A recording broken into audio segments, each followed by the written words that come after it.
যদিও আমরা বাঙালি, কিন্তু আমরা ফলো করি ইংরেজি ক্যালেন্ডার। বাংলা কোন মাস চলছে, কোন ঋতু যাচ্ছে, এটা জানার জন্য গুগল করে নিই। আমি আমার কথা বললাম। এখন চলছে অগ্রহায়ণ মাস এবং হেমন্তকাল। কিন্তু কিছুদিন যাবৎ যা শীত পড়ছে, অনেকের বাড়িতেই লেপ কম্বল বের হয়ে গেছে। সকালে কুয়াশাও থাকে বেশ। তো হেমন্তে এই শীতের আমেজে আজকের দুপুরে মনে হলো আলু বেগুন দিয়ে কই মাছের ঝোল খাই। এই কারণেই সব কাটাকুটি শেষ। এবার চলছে রান্নার আয়োজন। আর রান্নাটা হচ্ছে মাটির হেসেলে। আলু বেগুন দিয়ে এই টাটকা টাটকা কই মাছের ঝোল গরম ভাতের সাথে অমৃত। তো প্রথমে মাছটাকে কষিয়ে নেওয়ার জন্য স্বাদমতো লবণ, হলুদ এবং মরিচের গুঁড়া দিয়ে মেখে নেওয়া হচ্ছে। এবার চুলাটা জ্বালিয়ে কড়াইতে পরিমাণ মতো তেল দিয়ে মাছটাকে ভালো মতো কষাতে হবে। মাছটাকে ভেজেও রান্না করা যায়, আবার কষিয়েও রান্না করা যায়, যার যেমনটা পছন্দ।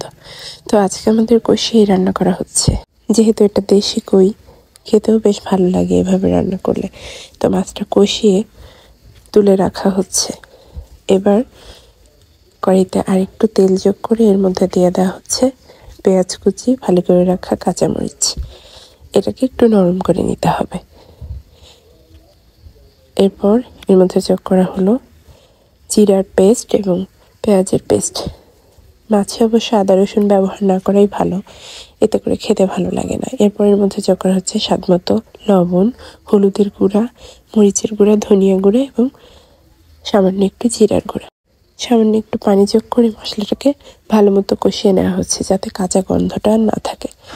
যখন মশলা থেকে তেলটা আলাদা হয়ে গেছে, তখন কেটে ধুয়ে রাখা সবজিটা দিয়ে ভালো মতো কষিয়ে নেওয়া হচ্ছে। আর কষানো যত ভালো হবে, এটা খেতে কিন্তু তত বেশি টেস্টি হয়। সামান্য একটু পানি যোগ করে দেওয়া হলো, যোগ করে এখন ঢেকে দেওয়া হয়েছে।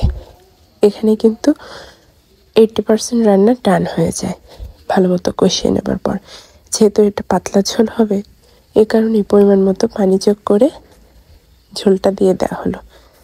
তারপর ঢেকে আরও কিছু সময় রান্না। যখন বলক চলে আসবে, তখন কষিয়ে রাখা মাছটা এর মধ্যে দিয়ে দেওয়া হলো।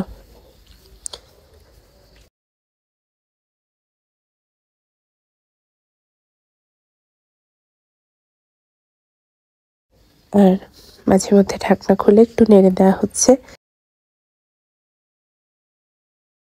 যেহেতু রান্না প্রায় কমপ্লিট, তাই চুলা থেকে নামিয়ে নেওয়ার কিছু সময় আগে টালা জিরার গুঁড়ো উপর দিয়ে ছড়িয়ে দেওয়া হয়েছে।